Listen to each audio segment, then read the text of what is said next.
Good morning dear students. कैसे हैं आप सभी। उम्मीद है आप लोग अच्छे होंगे, घर में अच्छे से पढ़ाई कर रहे होंगे। क्लास 7 साइंस सब्जेक्ट में हम चैप्टर 17 पढ़ रहे हैं बच्चों, जिसमें हम पढ़ रहे हैं कंकाल, जोड़ एवं पेशियाँ। बच्चों, हम पिछले वीडियो में लचीली हड्डी उपास्थि के बारे में हम पढ़ चुके हैं। लचीली हड्डी को ही उपास्थि कहा जाता है बच्चों। हम क्रियाकलाप साथ में ये देखें कि उपास्थि कहाँ पर पाया जाता है हमारे अंगों में। तो हम जानते हैं कि जो हमारा कान होता है, नाक होता है, जहाँ पर जो मुलायम भाग होता है बच्चों, जो नरम हम महसूस करते हैं छूने पर, ऐसे पार्ट्स को, ऐसे भाग को उपास्थि या फिर लचीली हड्डी कहा जाता है।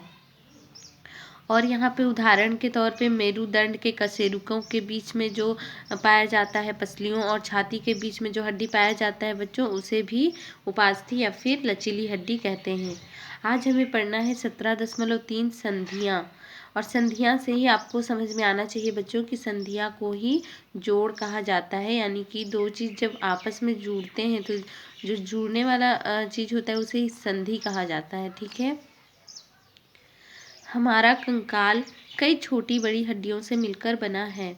ये हड्डियां आपस में जहाँ जुड़ती हैं वह स्थान संधि या जोड़ कहलाता है। बच्चों, आप लोग ये कंकाल देख रहे हैं, यही कंकाल है हमारे शरीर का, जो छोटी बड़ी हड्डियों से मिलकर बना हुआ है। ठीक है।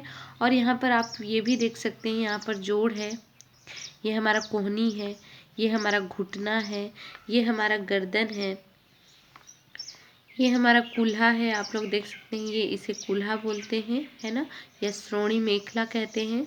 और ये हमारा जांग का जो हड्डी होता है, सबसे बड़ी हड्डी और सबसे लंबी, तो यहाँ पर भी जोड़ होता है बच्चों। आप लोग देख सकते हैं दोनों तरफ है।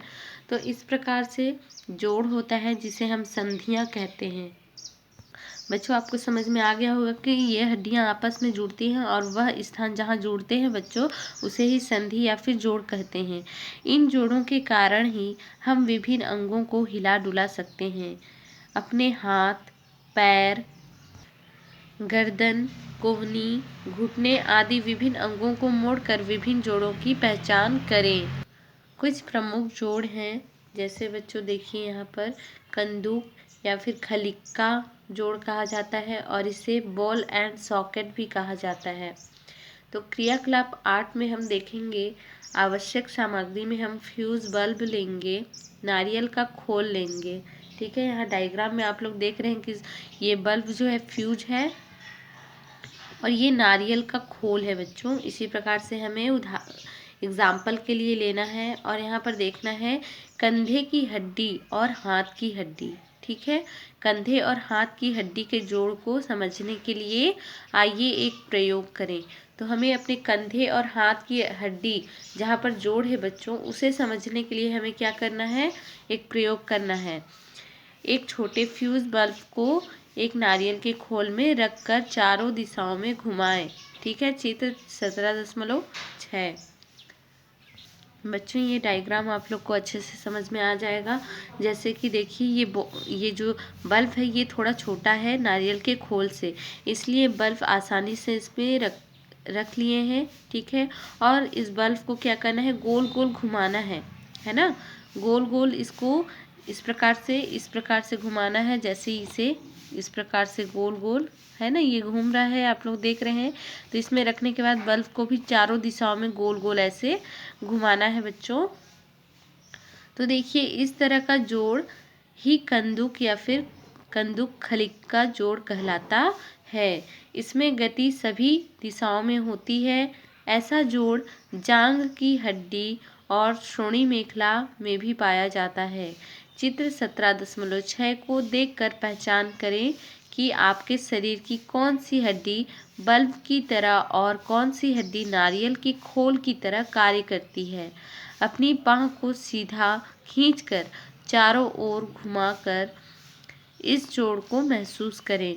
तो बच्चों, हमें हाथों को चारों ओर घुमाना है, और घुमाते हैं तो आसानी से घूम भी जाता है, पर जब हम चारों ओर घुमाएंगे अपने हाथों को तो हमें क्या महसूस करना है कि हमारा कौन सा हड्डी नारियल की खोल की तरह कार्य करता है और कौन सा हड्डी हमारा बल्ब की तरह कार्य करता है। तो इस हड्डियों को हमें पहचानना है ना। और यहाँ पर हम देख सकते हैं बच्चों कि ये जो जोड़ है, यहाँ पर कंधे की जो हड्डी है, यहाँ पर देखिए हमारे कंधे और हाथ की हड्डी का ये जोड़ है। हाथ की हड्डी है ये वाली और ये कंधे की हड्डी है, तो यहाँ पर जोड़ है। तो यहाँ पर आप लोग देख सकते हैं कि ये जो हाथ की हड्डी है, ये कंधों की हड्डी में क्या क्या है, जो बल्ब की तरह जो कार्य कर रहा है बच्चों। तो बल्ब की तरह कार्य हाथ की हड्डी कर रहा है ना, जिससे ये हाथ हमारा चारों ओर घूमता है, गोल घूम सकता है, ठीक है। और ये कंधे की हड्डी है जो कि नारियल की खोल की तरह कार्य कर रहा है बच्चों। तो आप लोग देख सकते हैं, इसी कारण से हम अपने जब हाथ को हिलाते हैं, गोल गोल घुमा सकते हैं, तो ये घूम जाता है। तो यहाँ पर हम बल्ब को घुमा लेते थे, गोल गोल घूम जाता था। इसी प्रकार हाथ की हड्डी, हमारी हाथ भी गोल गोल घूम जाते हैं, यानी कि हाथ की हड्डी बल्ब की तरह कार्य कर रहा है और कंधे की हड्डी नारियल की खोल की तरह। तो बच्चों अच्छे से समझ में आ गया होगा। आप लोग इसको हाथ को गोल गोल घुमाकर भी महसूस कर सकते हैं। हमारा हाथ गोल गोल घूमेगा, इसका मतलब है कि बल्ब की तरह हमारा हाथ कार्य करता है, ठीक है। अब 2 में हम पढ़ते हैं बच्चों कोहनी का जोड़, यानी कि कोहनी का जोड़ को क्या कहते हैं, कब्जा जोड़ भी कहा जाता है, ठीक है। तो आइए देखते हैं बच्चों, यहाँ पर डायग्राम भी आप लोग देखते चलेंगे। 17.7 जो कि कब्जा जोड़ या फिर कोहनी का जोड़ है ना। यहाँ पर घुटने का जोड़ देख रहे हैं, यहाँ पर कोहनी कहाँ पर होता है आपको पता है। आपके जो हाथ होते हैं, है ना, तो दो हड्डी जुड़े होते हैं हाथों में बच्चे, जहाँ पर कोहनी होता है आप लोग जानते हैं, यहाँ पर भी जोड़ होता है। ये उंगली का जोड़ है, यहाँ पर देख सकते हैं, है ना। तो ये डायग्राम के थ्रू बताया गया है बच्चों। यहाँ पर ये हड्डी आपको दिखाई दे रहे होंगे और यहाँ पर भी एक हड्डी आपको दिखाई दे रहे होंगे, ठीक है। ये जुड़े हुए हैं। इसी प्रकार से यहाँ पर 2 हड्डी है, ये भी जुड़े हुए हैं। यहाँ पर घुटने का हड्डी भी आपको दिखाई दे रहा होगा जो जुड़ा हुआ है। तो हम इससे देखते हैं बच्चों, कोहनी के जोड़ पर से बाह के अगले हिस्से को चारों ओर घुमाने की कोशिश करें, है ना। हम अपने बाह के जो कोहनी के जोड़ हैं बच्चों, यहाँ जो जोड़ है ना, तो जोड़ पर से बाह के अगले हिस्से को, ये बाह है, ये वाला भाग बाह है, तो अगले हिस्सा ये वाला हुआ बच्चों, ठीक है, हमारे कोहनी के बाद वाला हिस्सा। तो अगले हिस्से को चारों ओर घुमाने की हमें क्या करना है, कोशिश करना है ना। आप बाह के अगले हिस्से को कोहनी के जोड़ से उसी प्रकार घुमा पाए जैसे पूरी बाह को कंधे के जोड़ से घुमा पाए थे। कंधे और कोहनी के जोड़ में अंतर है ना। जो कंधे की जोड़ थी और कोहनी की जोड़, इन दोनों में अंतर है बच्चों। कोहनी के बाह को आप सिर्फ ऊपर की ओर मोड़ सकते हैं, है ना। तो हमारा जो कोहनी का भाग होता है बच्चों, आप लोग ये देख सकते हैं, यहाँ पर ये हमारा कोहनी होता है, ये ऊपर वाला हाथ होता है और ये हमारा नीचे वाला होता है।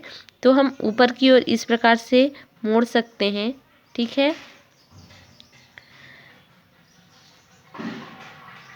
बच्चों। यहाँ पर हम जो अंतर देख रहे हैं वो कौन सी अंतर देख रहे हैं, जो कंधे की है हमारी जोड़, वो अलग कार्य कर रही है, वो पूरा हाथ हमारा गोल गोल घूम जाता है। पर यहाँ पर हम कोहनी के जोड़ को जब देखते हैं तो हमारा जो ये हाथ है सिर्फ ऊपर की ओर मुड़ सकता है ना। हम चाहें तो ऐसे ऊपर की ओर, इस प्रकार से ऊपर की ओर मोड़ सकते हैं, है ना। पर इसे हम पीछे की ओर नहीं मोड़ सकते हैं। इसे हम पीछे की ओर मोड़ना चाहें तो नहीं मुड़ेगा, इसलिए अंतर है, कंधे और कोहनी के जोड़ में अंतर है। कोहनी के बाह को आप सिर्फ ऊपर की ओर मोड़ सकते हैं, है ना। ठीक वैसे ही जैसे दरवाजे में लंबे कब्जे के कारण दरवाजा एक ही ओर खुलता है, यही कब्जा जोड़ है। इसीलिए बच्चों इसे कब्जा जोड़ कहा जाता है, क्योंकि इसके तुलना दरवाजे में जो लगे कब्जे होते हैं इसके द्वारा किया गया है। तो बच्चों दरवाजे में जो लगे कब्जे होते हैं, इनके कारण दरवाजा आप देखेंगे, खोल कर देखेंगे तो एक ही ओर खुलता है ना। यदि हम दूसरी ओर खोलना चाहें बच्चों तो दरवाज़ा नहीं खुलता है, क्योंकि उसमें कब्जा लगा होता है। उसी प्रकार से हमारा जो कोहनी का हाथ है, कोहनी का, वो भी ऊपर की ओर मुड़ सकता है, पर पीछे की ओर मुड़ना चाहे तो नहीं मुड़ता है। ठीक है, यही कब्जा जोड़ है। चित्र 17.7 ऐसे ही जोड़ घुटने और उंगलियों में भी पाए जाते हैं। तो बच्चों, हम घुटने को भी अंदर की ओर मोड़ सकते हैं, पर इसी को ऊपर से ऊपर नहीं मोड़ सकते हैं ना। उंगली का जोड़ भी बच्चों, आपको ये उदाहरण के तौर पर, जैसे ये हमारा उंगली है, हम इस प्रकार से मोड़ सकते हैं। ठीक है, मोड़ लिए, सारी उंगली हमारी मुड़ जाती है इस प्रकार से, पर हम इसे पीछे मोड़ना चाहें तो पीछे नहीं मुड़ सकती है। इस प्रकार से जैसे सामने ऐसे मुड़ गई, उसी प्रकार से पीछे से नहीं मुड़ती है। जैसे हमारी कोहनी भी हम नहीं मोड़ सकते, सामने से इस प्रकार से मोड़ सकते हैं, पर पीछे की ओर नहीं मोड़ सकते। घुटना भी हमारा है, सामने ऐसे मुड़ जाएगा, पर पीछे की ओर नहीं मुड़ेगा। इसी प्रकार से हमारा उंगली भी है बच्चों, आप लोग स्वयं भी करके देख सकते हैं इस चीज़ को। आप मोड़ कर देखिए, इस प्रकार से सामने मुड़ जाएगा हमारा उंगली, पर ये जो जोड़ है ये पीछे की ओर नहीं मुड़ेगा, है ना। इसलिए इस जोड़ को हम क्या कहते हैं? कब्जा जोड़ कहते हैं। तो बच्चों, आपको समझ में आ गया होगा ये इस जोड़ को कौन सा जोड़ कहते हैं? कब्जा जोड़ कहा जाता है। ठीक है, इन दोनों जोड़ों के अतिरिक्त हमारी हड्डियों में और भी जोड़ पाए जाते हैं। रीढ़ की हड्डी में, कलाई में सर्पी जोड़ पाए जाते हैं। तो बच्चों, इन दोनों जो जोड़ हैं, यानी कि जो कंदुक खलिक्का जोड़ है और कब्जा जोड़ है, इन दोनों जोड़ों के अतिरिक्त हमारे हड्डियों में और भी जोड़ पाए जाते हैं, जिनका नाम क्या है बच्चों? रीढ़ की हड्डी में, है ना। कौन सी? कलाई में, रीढ़ की हड्डी में और कलाई में सर्पी जोड़ पाए जाते हैं। कौन सी जोड़? सर्पी जोड़ कहा जाता है बच्चों। सर्पी जोड़ के कारण ही हम कलाई और रीढ़ की हड्डी को मोड़ सकते हैं, है ना। ये जो जोड़ है बच्चों, सर्पी जोड़ होता है, जिसके कारण से हम कलाई और रीढ़ की हड्डी को मोड़ सकते हैं। घूर्णन जोड़ खोपड़ी और रीढ़ की पहली कशेरुक के बीच पाया जाता है ना। एक घूर्णन जोड़ है बच्चों, ये खोपड़ी और रीढ़ की पहली कशेरुक के बीच में पाया जाता है। इस जोड़ के कारण ही गर्दन आगे पीछे और दाएं बाएं घुमाई जा सकती है ना।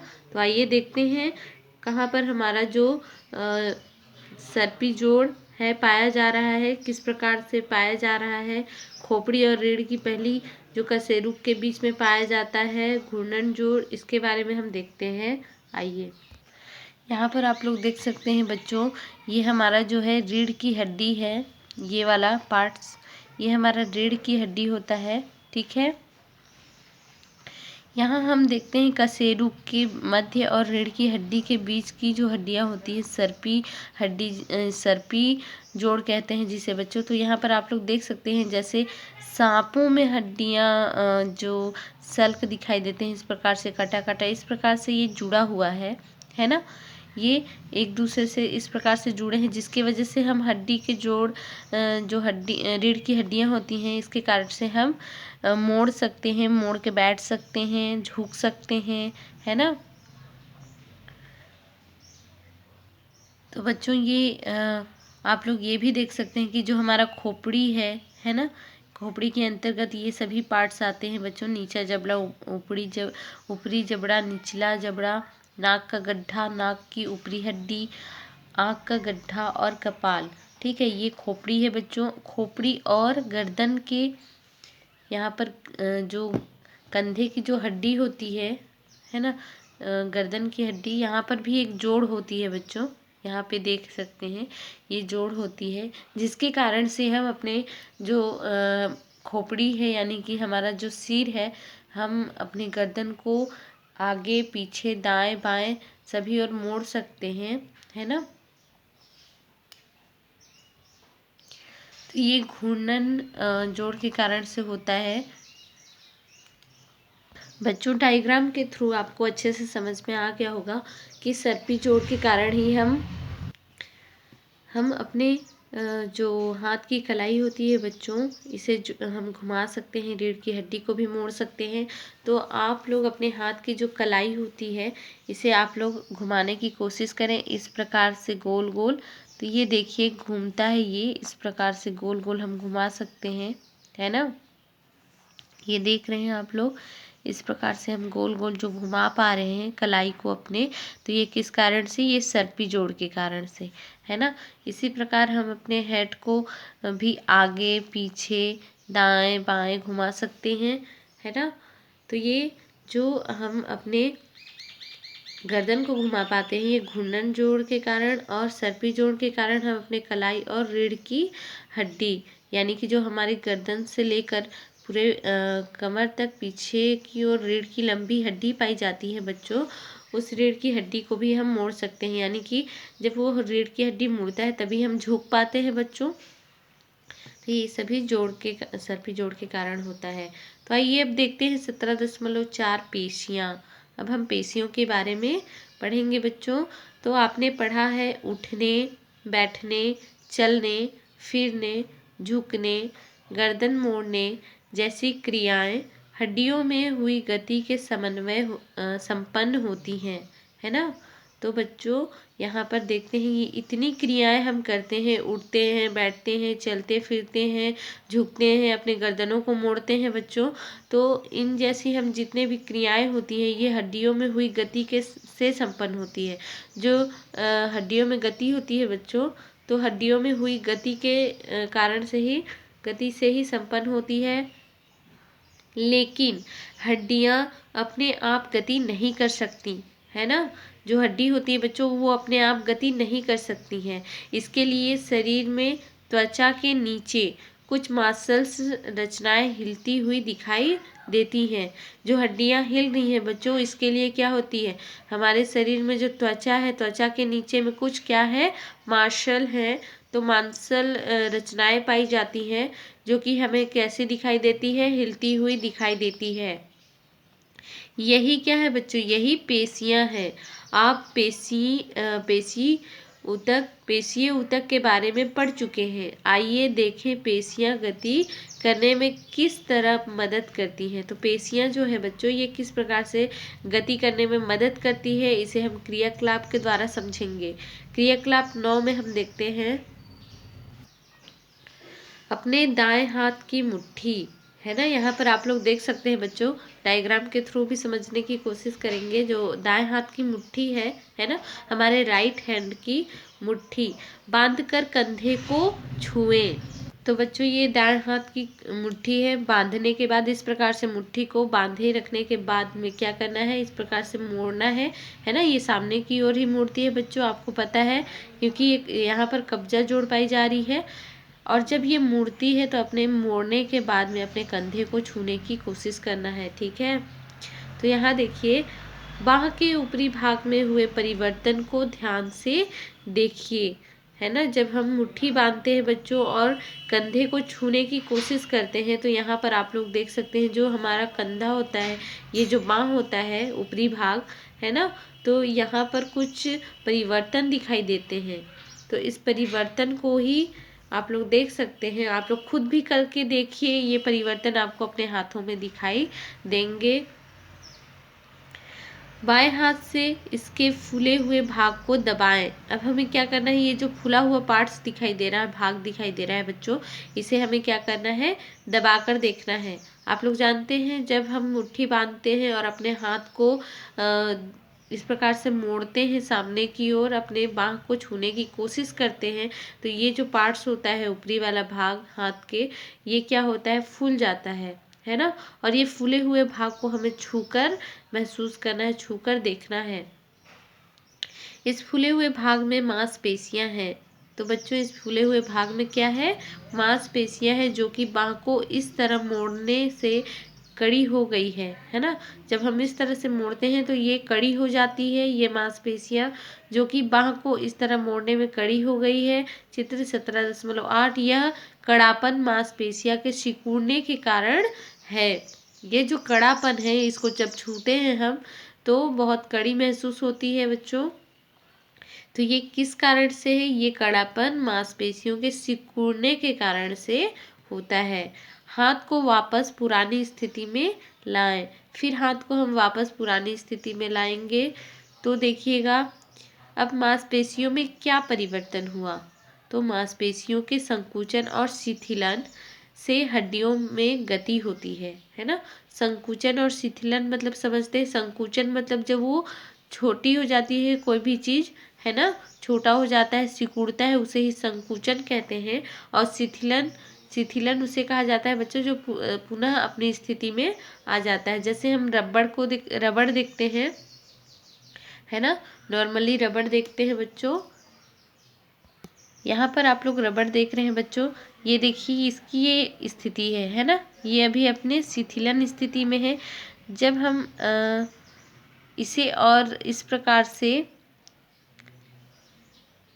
इसमें संकुचन होता है बच्चों, ये अभी शिथिलन में है, इसे छोड़ देंगे अपनी जगह पे, ये जैसा है। और इसे यदि और ये सिकुड़ता है, जब ये छोटा हो जाता है तो ये संकुचन कहलाएगा। और जब इसे फिर से उसकी पुरानी स्थिति में छोड़ दिया जाएगा तो ये शिथिलन है। मान लो इसकी स्थिति इस प्रकार से है तो ये शिथिलन है, और छोड़ दिए इस प्रकार से सिकुड़ा हुआ है। जब हम इसे छोटा कर देते हैं तो ये संकुचन कहलाएगा। और मान लो इसकी स्थिति इस प्रकार से होती तो ये शिथिलन होती। मतलब कि जब हम अपने हाथ को मोड़ते हैं, है ना, ये रबड़ से शायद आपको उतने अच्छे से समझ में नहीं आएगी बच्चों, मगर आप अपने हाथों को करके देखिए। जब हम मोड़ते हैं तो संकुचन होती है, और जब फिर से हम अपने जो हाथ है पुनः उसी स्थिति में छोड़ देते हैं वो शिथिलन कहलाती है। तो यहाँ पर देखेंगे मांसपेशियों में संकुचन और शिथिलन से हड्डियों में क्या होती है? गति होती है। इस प्रकार हड्डियों और मांसपेशियों से मिलकर कार्य करने से अंगों में गति होती है। यहाँ तक कि हृदय के धड़कने की क्रिया भी पेशियों के संकुचन और शिथिलन के कारण होती है। तो बच्चों यहाँ पर देखिए मांसपेशियों के मिलकर कार्य करने से हमारा जो अंगों में भी गति होने लगती है ना। और यहाँ तक कि जो हमारे हृदय होते हैं जो धड़कते हैं, इनकी क्रिया में भी जो होती है बच्चों पेशियों के संकुचन और शिथिलन के कारण ही होती है। जो हमारे हृदय धड़कते हैं, है ना, इस प्रकार की क्रिया पेशियों के संकुचन और शिथिलन के कारण होती है। हमारे शरीर में विभिन्न अंगों में पाई जाने वाली पेशियों को सम्मिलित रूप से शरीर का पेशी तंत्र कहते हैं।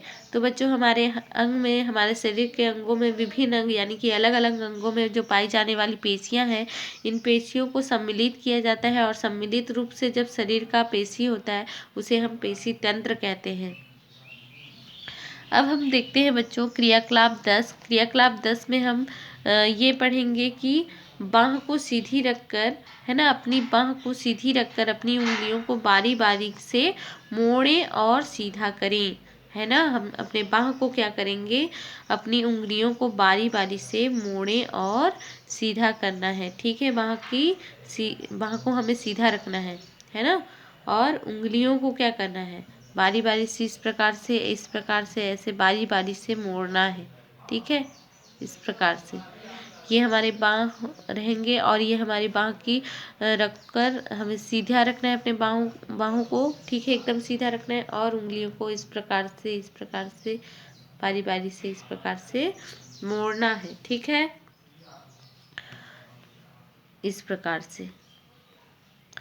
और देखिए आपको हिलती हुई पेशियों का अवलोकन करें। अब हमें क्या करना है? अपनी पेशियां जब हम उंगलियों को मोड़ते हैं तो जो पेशियां हैं ये हिलती है, और जब हिलेगी तो हमें अवलोकन करना है क्या आपको अलग अलग पेशियां दिखाई पड़ी।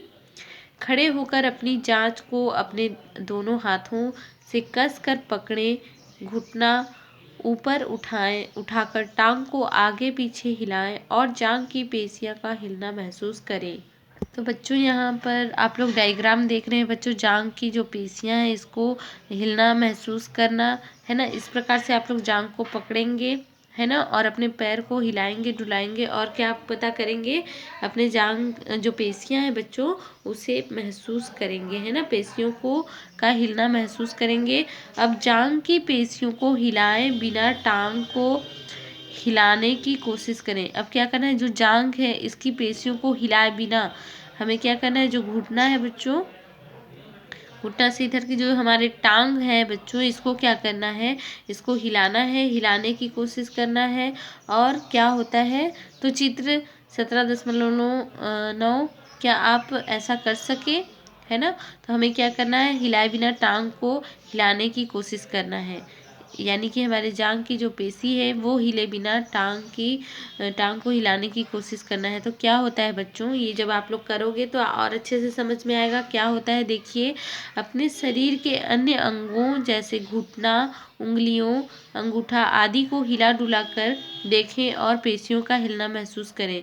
अब सारणी 17.1 को भरें। तो बच्चों क्या होता है, जब हम अपनी टांगों को हिलाते हैं तो हमारी जो जांघ की पेशियां होती हैं ये भी हिलती हैं। तो आप ऐसा महसूस कर सकते हैं जब आप खुद करके देखेंगे इस प्रकार से, है ना। तो हिलाने की जब हम कोशिश करेंगे तो क्या होगा, हमारी जांघ की जो पेशियां हैं ये भी हिलेंगी, है ना। यहाँ पर सारणी दी हुई है बच्चों, सारणी 17.1, जिसमें कि क्रिया है यहाँ पर, जैसे भोजन चबाना, श्वास लेना व छोड़ना, वजन उठाना, मुट्ठी बांधना और खोलना, पैर की उंगली हिलाना, अंगुली हिलाना, पलकें झपकना। तो यहाँ पर हम ये देख रहे हैं बच्चों की पेशियों का हिलना महसूस होता है या नहीं होता है। जब हम भोजन चबाते हैं तो पेशियों का हिलना महसूस होता है या नहीं होता है, तो इस चीज़ को हमें यहाँ पर बताना है। तो आप लोगों को ये होमवर्क में दी जा चुकी थी बच्चों, कुछ बच्चों ही इसका आंसर दिए हैं, बाकी बच्चे नहीं दिए हैं। तो आप लोग ये समझ जाएं बच्चों कि भोजन चबाना, पेशियों का हिलना हमें महसूस होता है जब हम भोजन को चबाते हैं, है ना। श्वास लेना व छोड़ना, श्वास लेना व छोड़ने में हमें पेशियों का हिलना महसूस नहीं होता है। ठीक है बच्चों, सांस लेना व छोड़ना में हमें पेशियों का महसूस हिलना, यानी कि हमारी जो पेशी है वो हिल रही है या नहीं हिल रही, महसूस नहीं होता है। पर वजन उठाना, जब हम वजन उठाते हैं तो हमें पेशियों का हिलना महसूस होता है। मुट्ठी बांधना और खोलना, इसमें भी हमें पेशियों का महसूस होता है। जब पेशियाँ क्या होती हैं, हिलती हैं बच्चों, तो हमें महसूस हो जाता है। पैरों की उंगली हिलना, है ना, अंगुली जब पैरों की हिलती है बच्चों तो भी हमें पेशियों का हिलना महसूस होता है। पलकें झपकना, पलकें झपकती है तो हमें पेशियों का महसूस नहीं होता है। ठीक है, आप लोग अच्छे से समझ चुके हैं। अब देखिए, हमने सीखा, हम इस चैप्टर में पढ़ने के बाद हम क्या क्या सीखे, पूरे चैप्टर हमारा ये कंप्लीट होता है बच्चों। तो हमने सीखा में हम देखते हैं, हमारे शरीर हड्डियों के ढांचे से बना होता है, जिसे क्या कहते हैं बच्चों, कंकाल कहते हैं, है ना। जो हमारा जो शरीर है वो ढांचा है पूरा, आप लोग देखे हैं, जो कंकाल हम देख चुके हैं, ये ढांचा होता है हड्डियों का ढांचा, और जिसे हम कहते हैं बच्चों कंकाल।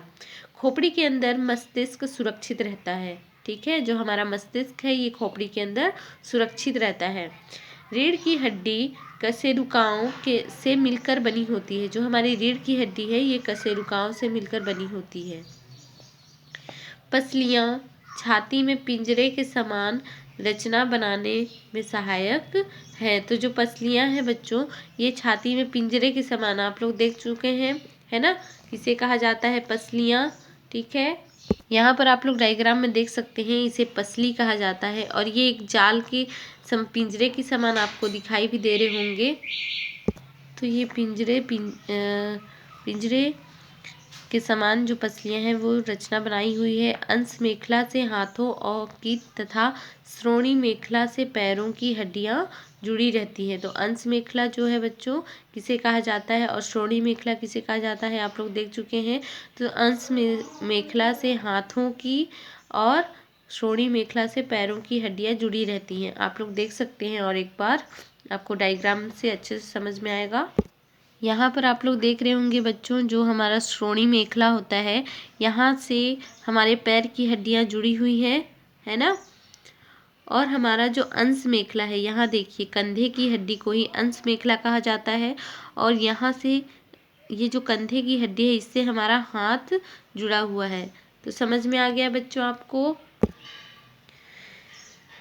उपास्थि नरम और लचीली होती है। यह कान, नाक, कशेरुकाओं के बीच, पसलियों और छाती के हड्डियों के बीच में पाई जाती हैं। हड्डियां आपस में जहां जुड़ती हैं वह स्थान संधि या फिर जोड़ कहलाता है। हम पढ़ चुके हैं बच्चों, अंश मेखला व हाथ की हड्डी के बीच तथा श्रोणि मेखला व जांघ की हड्डी के बीच पाए जाने वाले जोड़ को कंदुक खलिक्का जोड़ कहलाता है। कब्जा जोड़ कोहनियों में पाया जाता है। मांसपेशियों के संकुचन और शिथिलन से हड्डियों में गति होती है। यानी कि बच्चों वो जब सिकुड़ता है और फैलता है ना, शिथिलन मतलब फैलना, संकुचन मतलब सिकुड़ना, ठीक है। तो इस टाइप की जो क्रिया होती है हड्डियों में हम देखते हैं, और हड्डियों में क्या होने लगती है, गति होती है। हमारे शरीर में विभिन्न अंगों में पाई जाने वाली पेशियां मिलकर पेशी तंत्र बनाती हैं, ठीक है। आपका चैप्टर कंप्लीट होता है बच्चों। यहाँ पर देखिए कुछ अभ्यास के प्रश्न हैं, जो सही विकल्प चुनिए।